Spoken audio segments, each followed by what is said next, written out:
오늘은 신명기 22장 말씀입니다. 이 22장에는 여러 가지 지켜야 될, 그 삶 속에서 지켜야 될 법규에 대한 말씀들이 나오고 있습니다. 1절에 보면요, 내 형제의 소나 양이 길을 잃은 것을 보거든 못 본 채 하지 말고 너는 반드시 그것들을 끌어다가 내 형제에게 돌릴 것이요. 자기 소나 양이나 이렇게 지키는데 바쁜데 남의 소가 길을 잃고 가는 거 보면은 못 본 채 할 수도 있지 않겠습니까? 귀찮고 힘들고 하니까.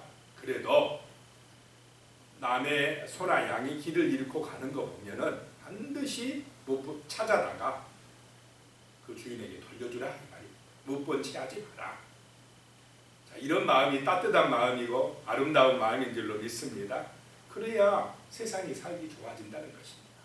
귀찮다고 못 본 채 하거나 또 그 사람이 나한테 좀 마음에 안 든다고 아이고 그럼 잘 됐네 하고 내버려 두거나 이러면 안 된다라는 것입니다.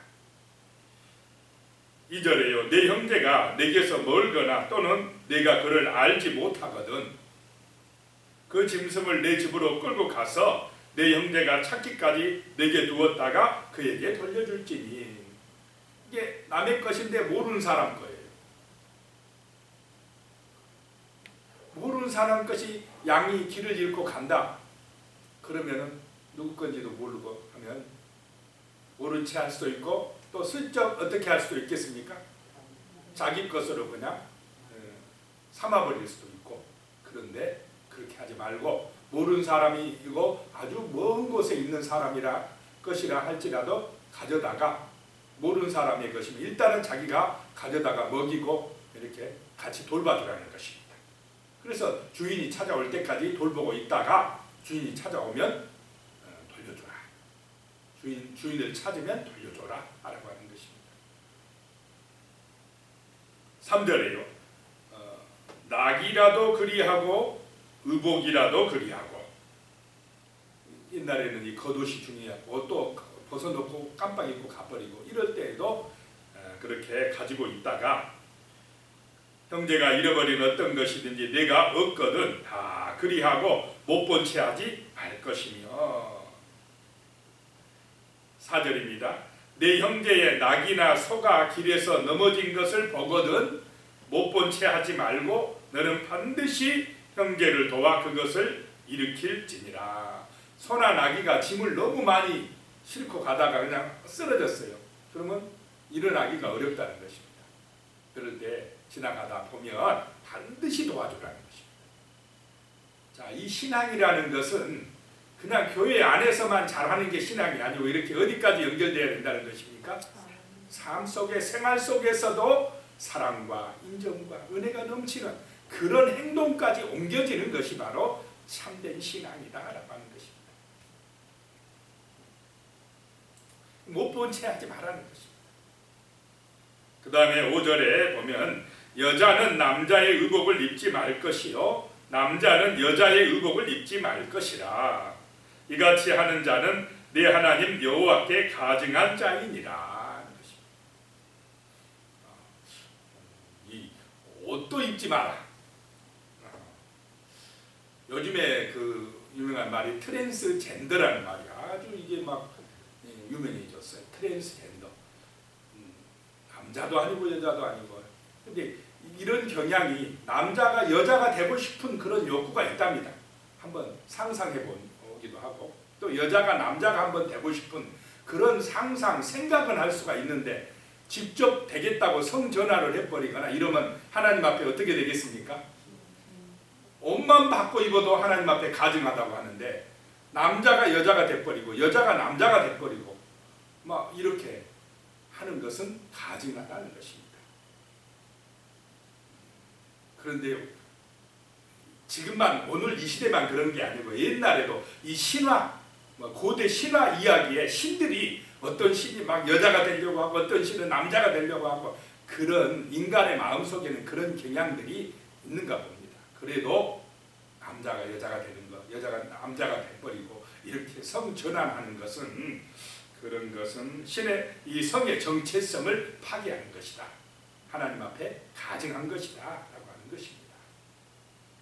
6절에 길을 가다가 나무에나 땅에 있는 새의 보금자리에 새 새끼나 알이 있고 어미새가 그의 새끼나 알을 품고 있는 것을 보거든 그 어미새와 새끼를 아울러 취하지 말고. 7절에 어미는 반드시 놓아줄 것이요 새끼는 취하여도 되나니 그리하면 내가 복을 누리고 장수하리라. 자, 알과 어미가 같이 있다. 반드시 어미는 뭐 하라고요? 놓아주고 알만 가져와라. 둘 다 취하면 안 된다. 그럼 어미가 날아가면은 또 어미는 다음에 새끼를 낳을 수 있습니까? 없습니까? 있다. 이게 좀 보존하라 해라. 너무 자기 욕심만 채해서 그냥 어미도 잡고 새끼까지 다 가져와 버리고 그렇게는 하지 마라. 얼마나 마음 하나님께서는 그래 너희도 먹어야 되니까 필요한 거 취하지만은 다 그렇게 가져와 버리진 말아라라고 하는 그런 말씀입니다. 자, 8절에요. 내가 새 집을 지을 때에 지붕에 난간을 만들어서 사람이 떨어지지 않게 하라. 그 피가 내 집에 돌아갈까 하노라. 집을 새로 지을 때에 옥상 같은 데 이제 옛날 이스라엘이 조금 올라갈 수 있도록 그렇게 돼 있는가 봅니다. 난간을 만들어서 안전하게 지어라. 잘못해서 그 난간 없다가 사람 떨어져 죽으면 안 된다. 실생활에서 안전을 지금 지키라. 이렇게 말씀을 하고 있습니다. 9절입니다. 내 포도원에 두 종자를 섞어 뿌리지 말라. 그리하면 내가 뿌린 씨의 열매와 포도원의 소산을 다 빼앗길까 하노라. 포도 농장에는 그냥 포도만 심어라. 이 두 종자를 섞어 뿌리지 마라. 하나님은 이렇게 썩는 것을 별로 좋아하지 않으신 것 같습니다. 순수함을 유지하는 게 좋은 줄로 믿습니다. 그 다음에 10절에 너는 소와 나귀를 결의하여 갈지 말며. 소는 소대로 소 두 마리가 이렇게 쟁기질 할 때가 주로 저 이스라엘은 두 마리가 같이 쟁기질을 하는데 한쪽에는 소 한쪽에는 뭐라고요? 나귀를 이렇게 해가지고 쟁기질 하지 마라. 그러면 균형이 맞겠습니까? 안 맞겠습니까? 한쪽은 힘이 세고 한쪽은 약하면 약한 쪽이 피해를 본다는 것입니다. 가능하면 그렇게 하지 마라. 또 11절에 양털과 배실로 섞어 짠 것을 입지 말지니라. 가능하면 이렇게 하나님은 섞어지는 것, 섞는 것을 별로 안 좋아한다는 것입니다. 혼합 종교, 혼합하지 마라. 뭐 이 신도 믿어보고 저 신도 믿어보고 뭐 이렇게 하는 걸 하나님은 기뻐하지 아니할 줄로 믿습니다. 오직 하나님, 순수함, 하나님만을 향하는 그 진실한 믿음, 그런 것을 기뻐하실 것입니다. 12절에 보면요. 너희는 너희가 있는 겉옷에 내 기회에 술을 만들지니라.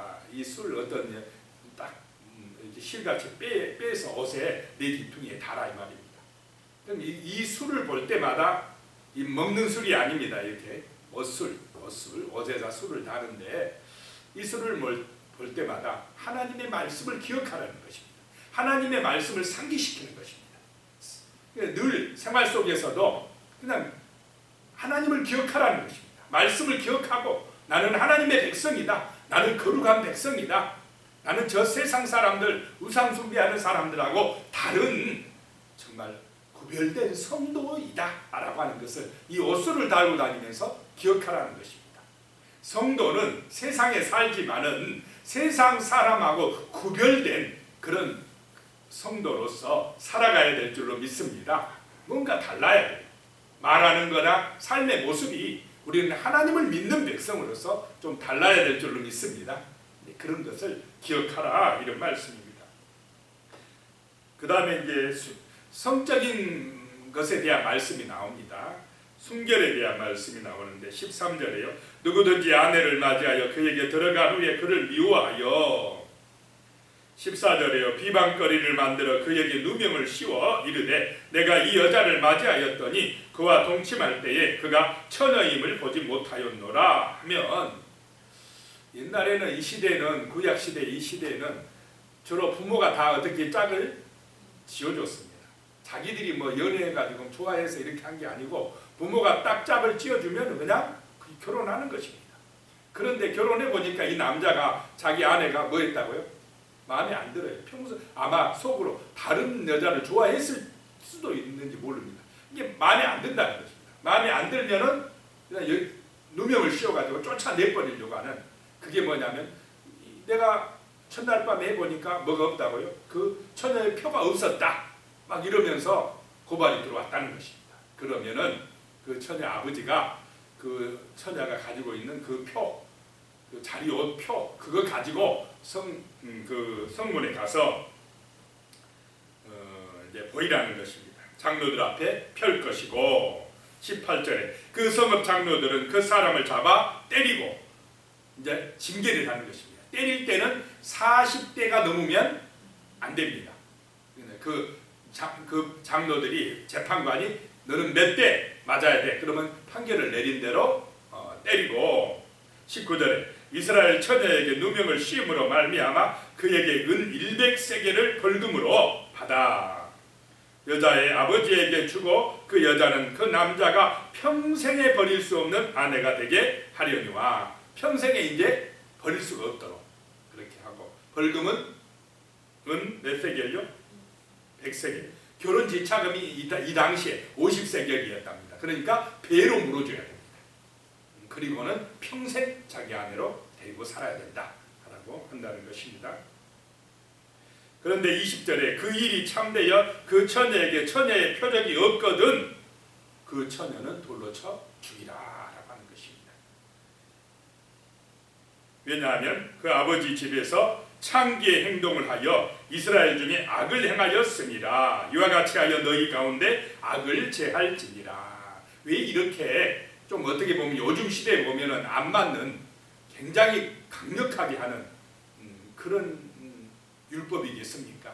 그만큼 이 가정이 소중하고 순결함이 소중함을 가르치기 위함인 줄로 믿으시기 바랍니다. 이렇게 한번 딱 하게 되면은 이 순결성을 잘 지키고, 남자들은 또 자기 아내를 함부로 대하겠습니까? 안 하겠습니까? 안 하게 된다는 것입니다. 자, 그렇다는 것입니다. 이 결혼은 누가 만들었습니까? 결혼 제도는 가정을 처음 남자와 여자로 가정을 만드신 분도 하나님이시고, 그 짝을 지어서 결혼하게 이 결혼 제도를 만드신 분이 하나님이시라는 것입니다. 그래서 결혼은 신성하다. 하나님이 이 남자와 여자를 짝을 맺어 주시어서 정말로 가정을 이루게 해주시는 것은, 이거는 거룩하다는 것입니다. 신성하다는 것입니다. 그런데 이거를 파괴시킨다는 것은 그건 하나님 앞에 죄다라고 하는 것입니다. 그래서 이 성적인 순결, 순수함을 유지하는 것이 가정이 번성하는 길이고, 정말로 든든하게 세워지는 길이고, 자손이 번창하는 길인 줄로 믿으시기 바랍니다. 근데 이 마귀는요, 이 가정을 파괴하려고 합니다.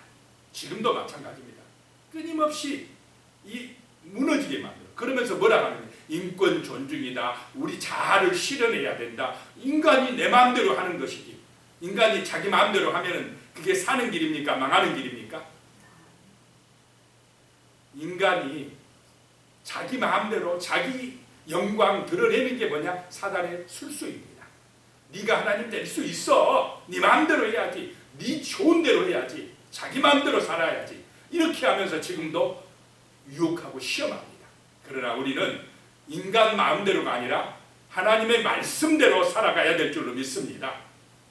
하나님의 말씀의 은혜 안에서 하나님은 그 말씀에 순종할 때에 진정한 사랑과 우리에게 구원과 은혜가 임하고 천대까지 축복이 임할 줄로 믿으시기 바랍니다. 내 마음대로 하는 것이 복이 아니라 하나님의 말씀에 순종하는 것이, 그것이 영원한 생명을 얻는 길이고 이 땅에서 번성하고 복을 받아 누리는 길인 줄로 믿으시기 바랍니다. 그래서 하나님은 성적인 타락을 원하지 않습니다. 순수하고 순결함을 원한다는 것입니다. 그런데 음란하고 성적인 타락에 빠지는 데는 꼭 그 배후에 뭐가 역사하고 있습니까? 마귀가 역사합니다. 우상이 역사합니다. 잘못된 그 세상의 우상들, 타락한 사람이 만든 신들이 있습니다. 그래서 이런 성적 타락, 음란함 이런 배후에는 마귀가 역사하고 있다는 것입니다.